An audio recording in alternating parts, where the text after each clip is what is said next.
Good morning, it's Kara Romanow here in Orlando. I am with Dave Ciesinski, who opened up the Business and Technology Leadership Conference this morning. You were our keynote and well received. Thank you very much. Thank you.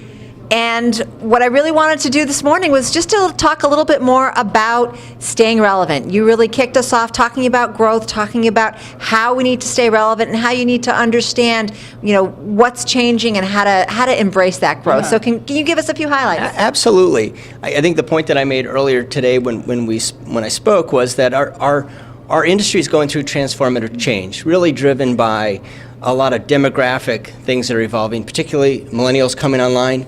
And in particular, how their food preferences are really, really different. And companies that get with it and understand those changes and embrace it will be presented with opportunities for explosive growth. And companies that don't and want to just kind of hold on to their breath and hope that it passed, I think are going to run into some pretty severe challenges, because as you lose relevance, it's like a leaky bucket. Volume, sales, and profit just falls out of your business. It doesn't happen all overnight, but it just gradually drip until you turn around one day and you realize your business is down 10, 15, 20%.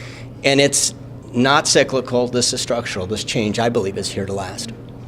How do you recognize that bucket's leaking? When do you know that you have a problem? Well, you can start by obviously staying on top of your top line metrics, your volume, your sales, and your profit. But I think in order to get a good look, you need to look over the course of 3 to 5 years, and you want to look at household penetration data, which is a measure of how many houses are you in.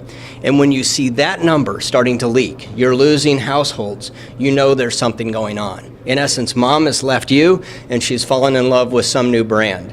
And that's ultimately what you have to look out for. Right. You closed off the presentation with a few things that you had in your backpack, things to really embrace to make sure that you know how to stop those leaks. Can you just walk us through a few of those tools? 5 tools. Very quickly, starting first with clear glass. Not rose-colored to be an optimist, but not fog-colored to be a pessimist. Clear glass, polycarbonate, to have a very clear view of what's going on in the world around you. The second is a hammer and a willingness to build things, because you may need to build a product with new features and benefits, but you may need to use that same hammer to break things that have been around a long time and rebuild them, right?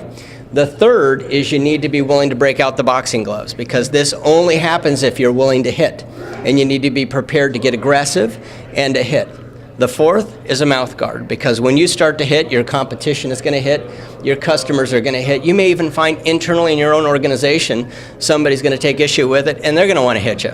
But as with boxing, if you bite on the mouth guard, you're not going to lose your teeth. It might hurt, but you're not going to lose your teeth. The fifth item is you need a mirror, because what I ask of myself and my team is that every day we need to look in the mirror at the end of the day and ask the question, have I done everything possible to drive this business forward? So 5 tools.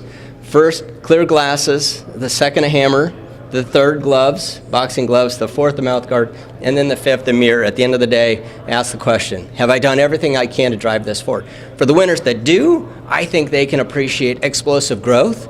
For those that don't, it's going to be a gradual leaky bucket and a lot of pain. Thank you very much. Thank you.